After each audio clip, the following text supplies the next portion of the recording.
Hello and welcome to 1 in 20 D&D. I am Gregory and here we go with Session 19 recap for the VÄRLDEN Reach. So, Session 19 means that this weekend is Session 20, so I'm pretty excited about that. 20 games in and having a blast every week playing. Now, what happened in this last session? The group left Falkirk and headed to the Santo family farm. That is my character Jermaine's family farm, where they had previously stopped for a day and night, and actually for just a night, I guess, and had to leave right away because Jermaine's parents were concerned about his uncle. Now, we have helped Uncle Patrizio. We've solved the issue, at least for the time being, with the Hemlig. This is the crime syndicate that was basically had come into Falkirk and was putting pressure on some of the shop owners, including Jermaine's uncle Patrizio at the family loot shop. So, that being handled, they needed a break. They've been going and going and going, and this is kind of why they came to his family in the first place, sort of like a small vacation. It's been like almost 2 months of harrowing adventures and near-death experiences, and everybody is on edge and needed to kind of unwind. Especially, in fact, at this point, Marana, very noticeably, and not at this point, but later on in the session, Jermaine was also very noticeably kind of not himself. So when they first get to the family farm, Jermaine is kind of doing everything he can and going above and beyond to really try to make his friends, Perdita, Marana, and Lily, happy and comfortable, and to make them feel at home, feel special. He wants them to feel cared for and comfortable. He really wanted to make sure that everyone had their needs met, but really more than that. He was really trying to go above and beyond and make everyone feel good in general. Just like doing little things to try to help everyone kind of relax, really. And this is Jermaine. This is who he is. This is what he's about. So it was kind of fun. Lily and Pyre kind of bonded and created a bonfire out back so that after this beautiful festival feast of a meal that they could all relax around the fire, play some music. Perdita helped Jermaine's dad butchering this hog and learned some stuff from him. And Marana was kind of by herself, tended the horses and so forth. But again, Jermaine tried to make it a meal that she would feel kind of comfortable eating and not have to feel all prim and proper and this kind of thing, like everybody has to be on their best behavior or any kind of nonsense like that. So doing his best to kind of set everyone at ease. That being done, it was a fun meal. There was a lot of cool little moments, some bonding and so forth. They woke up the next morning and kind of did their own thing. Jermaine actually worked in the field with his dad, and actually overnight Jermaine set up an archery. He like had a target at the house. His dad used it. He used it for practice, but he wanted to make it so that Marana would feel comfortable using it. Like it would be up to her standards, so to speak. So he kind of did that at night after everyone went to sleep, sort of as a surprise. But again, he didn't really want everybody to know he was doing it. He just wanted to do it, and it was awesome. Pyre made this neat little kind of like fidget toy for Lily. It's like a little fire starter. So she took we had found one of her little devices when we found her stuff and the letter in Echo's office, and so after taking that back, she kind of tinkered with it and made a little fire starter, a little sparker for Lily. So Lily and Pyre are really hitting it off, and we spent a day kind of relaxing on the farm, just doing our thing, spend the evening, have a dinner again, and then decide after a short conversation as a group we should go to Fiska, where Marana remembers someone from her past, Mrs. D, who might have some information about the Black Ravens, and might be able to give us some leads in getting one step closer to finding Pyre's missing weapon and her missing journal and notes and so forth. So we head out that day. We decide we're going to stop in Orison on the way because Perdita wants to upgrade her armor. So she goes and finds a really nice suit of like this matte black full plate armor. She's very happy with it. And then we press on to Fiska.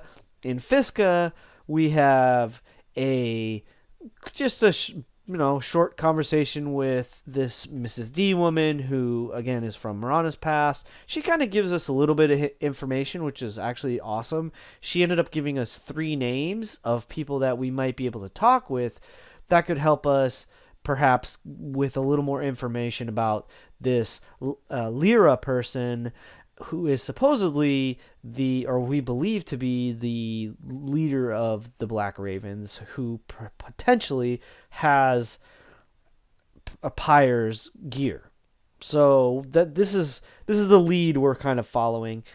While we were talking to Mrs. D, this gentleman, Lord Blackwood, comes in and asks, he's like, "Oh, adventurers, I want to see, come please have lunch with me. I might have a proposition for you."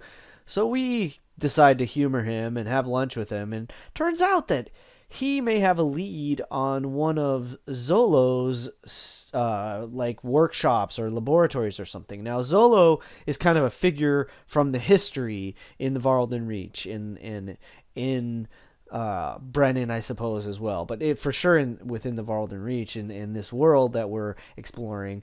Zolo is this character who was referred to as the Mad Mage. And we went back and we had when we were in Falkirk and we listened to Nero's tale, the woman that he was performing with told this whole tale about Zolo's, like, his minion, his protege, his student. We're still learning who this guy is, and he was the one that is potentially still a threat. And one of the things that's interesting about this cat is that supposedly he was horribly scarred in the final battle. This is way back. This is before even the Vakter was even formed and all that. It's actually, I think, one of the things that led up to the Vakter being formed. And he was horribly scarred in this final battle, and from then on, again, this is the apprentice. This is Zolo's apprentice. I forget his name. I know it's going to be important. I'll get it to you guys in the future at some point, but at this moment, let's call him Zolo's apprentice. He had been horribly scarred, and at that point started wearing a featureless black mask with just eye slits. Now, that is interesting because both Titus and Marana had seen these featureless white masked individuals, and the party still doesn't know about this, I don't think. Marana might have told us about it, but still it's kind of like this mysterious, what's happening? Is that connected to this apprentice and this and that? Well, we think maybe it might be in our best interest to find out more about this Zolo character and investigate this laboratory or whatever it happens to be. And so we send a message to Crag to see, hey, is this something we should look into? He gets back to us and says, yes, but first we need you to come back, and there's some stuff for us to discuss, so you can take that job, but not right now. So that's kind of the what happened, right? That's what happened. That's where we left things off. Now, here's the fun stuff and the good stuff. What does Gregory think about what happened during the session? And what does Jermaine think about what happened during the session, I guess? So these are the cool things that I took from this. While we were in Orison, one of the fun things that happened is, and I apologies to Tracy because I screwed up the recording and we can't hear this wonderful monologue that Tracy did for Lily. Lily had another conversation with her deity Ayuz and kind of connecting with Ayuz. It was a really fun thing. She has this very matter of fact she almost is like dictating to her deity, like, why aren't you doing this? And I want you to work on this. It's really quite funny. Now, one of the things that was interesting in that conversation was that she also asked about the head priest in Handel. So it's like inch by inch, we're moving towards like we're gonna have to go to Handel. People don't want to. Tracy doesn't want to. Marana would rather not. For sure, it is. Excuse me. It is on the horizon, but people didn't want to do it. That being said, it's going to happen sooner or later. So that was kind of a fun little moment, and I apologize, Tracy. I'm sorry I didn't do that. Here's what these are the cool things that really did happen that I think were super awesome in as far as like role playing stuff. Marana and Lily had a heart to heart. They have actually been bonding in the last couple sessions. They've been bonding, might be a little strong, but they've been like making these movements towards accepting each other, which is super cool.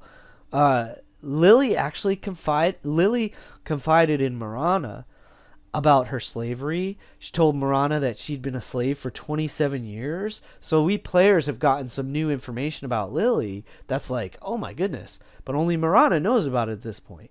So Marana, in response, shared with Lily and kind of opened up a little bit with Lily. Said that she and Alina had been called the angel and the devil, and that Alina had been her protector when she was adopted, and Marana had been brought into this kind of hideous household where she and her sister were being put on display. So, awesome bonding moment between these two characters. Really beautiful role playing, of course, as always, from Tracy and TBQ.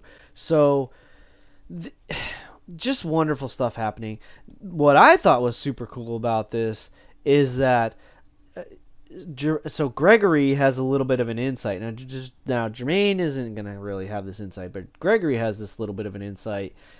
So Jermaine maybe is going to pick up on little subtleties about it. I think he already was starting to formulate a little bit of an idea, because Marana doesn't like people. She doesn't like groups. She doesn't like talking. She just wants to be left alone. And here's what's going on in my mind, and in Jermaine's mind to some degree as well, is that Marana, as a young woman, was put on display all the freaking time. She probably always had to be on point, always had to be on best behavior, always had to be on display, probably quite literally. And so she has turned into this introvert of like fuck you. I don't want to talk to you. I don't want to deal with you. Get out of my face. I don't want people staring at me. I don't want people looking at me. I don't want people asking me questions. I don't want people talking to me. Blah, blah, blah, blah, blah. That's what I think.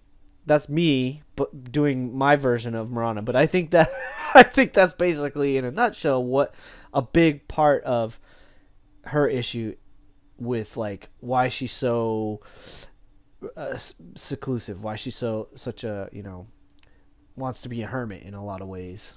Not really, but she does kind of, she's very, wants to keep to herself, doesn't want people, wants to be quiet, wants to be left alone. So in my mind, I'm starting to get these glimpses now that we're starting to get a little bit backstory. Things are starting to fall in place. Like, oh, okay, this makes sense now. What was also awesome is that Lily suggested to Marana that perhaps, with a little bit of help and meditation, Lily gave Marana a book on meditation, and she suggested that, like, look, I think if you can be calm, you're going to be able to control these wings. And Marana's like, no, they only come out when I'm not calm, and that's the problem. And Lily's saying, like, yes, but if you do, or when you do, you're going to be able to fly. And it was this beautiful moment. Again, just beautiful role-playing. Loved it. Perdita and Jermaine had a fantastic moment on the road from Falkirk to Orison. Jermaine is really melancholy. He's in this state of, like, during the party, he was like, during the first night when everybody was at his parents' house, he's like, he's being a great host, he's putting on a show and having everybody, smiling and laughing and doing what he can to make everybody feel good, taking care of everyone else. Every bit of the rest of it, it's like the next day, all he was doing was, like, he was in the field, keeping to himself, doing his thing. He spent